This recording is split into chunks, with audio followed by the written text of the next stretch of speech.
American tank crews in Europe had a nickname for their own vehicle. They called the Sherman a Ronson, after the cigarette lighter company whose slogan was, "Lights first time, every time." A German 88mm round could go through a Sherman's armor and out the other side. Crews who fought Tigers and Panthers in Shermans knew the math wasn't in their favor before the fight even started. The U.S. Army had a tank that could fix that problem. It sat finished, tested, and ready to ship more than a year before it reached a single battlefield. This is the story of why it took that long, and what happened the one time it finally got the chance to prove itself. By the summer of 1944, the gap between American and German armor wasn't a secret to anyone who'd been in a tank. The Sherman's 75mm gun struggled to penetrate a Tiger's front armor at combat ranges. A Panther's sloped front glacis could shrug off a hit that would have killed a Sherman crew. German guns, by contrast, could kill a Sherman from well over 1,000 yards. Armored division commanders were losing tanks and crews to a problem their own tank couldn't solve with better tactics alone. Reports came back from the front describing Sherman crews who had to maneuver 3 or 4 tanks against a single German heavy just to get a side shot, because a frontal engagement was close to a death sentence. War correspondents picked up on it. Some of the loudest complaints came from the crews themselves, and their letters home didn't stay private for long. The Army wasn't unaware of the problem. It had a heavier tank in development that addressed almost everything crews were asking for: thicker armor, a 90mm gun capable of killing a Tiger or Panther at normal combat ranges, and a chassis strong enough to carry both. That tank was the M26 Pershing, and for well over a year, it sat in the pipeline while the argument over whether to deploy it played out in Washington rather than on the battlefield.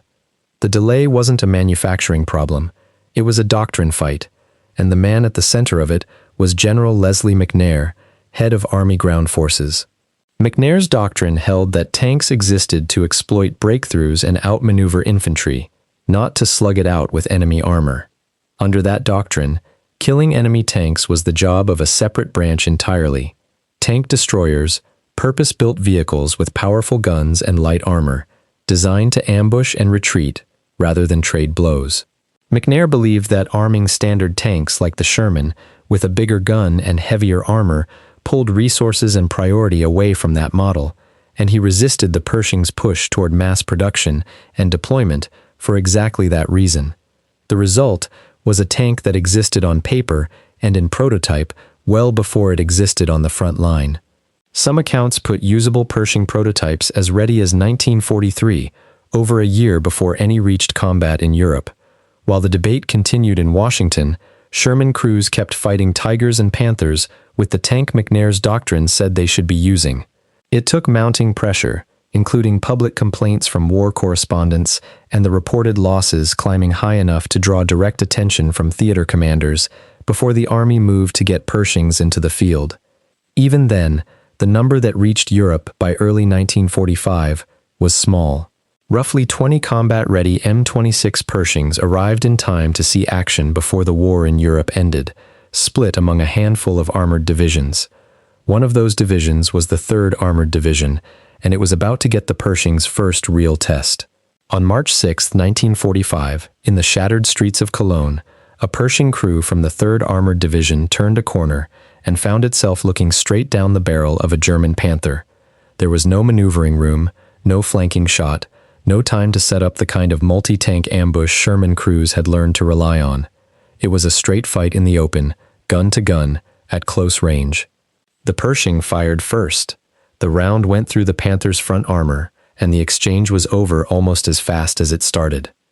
A newsreel cameraman happened to be nearby and caught the entire engagement on film, and that footage would go on to become one of the most widely seen pieces of armored combat footage from the entire war. For every crew that had spent the better part of a year fighting Tigers and Panthers in undergunned Shermans, that footage answered a question that had been open since 1943.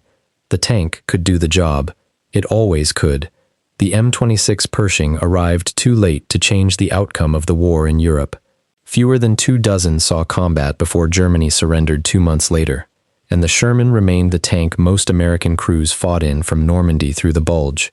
The Pershing's real legacy is less about the war it fought and more about the one it almost missed entirely. Proof on camera, that the delay had cost something. Its design didn't disappear after 1945. The Pershing's chassis and gun formed the direct basis for the Patton series of tanks, which the U.S. Army would field for decades afterward, including through Korea.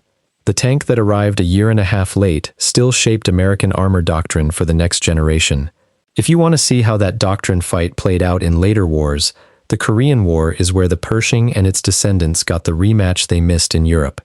Let me know in the comments what you'd want covered next.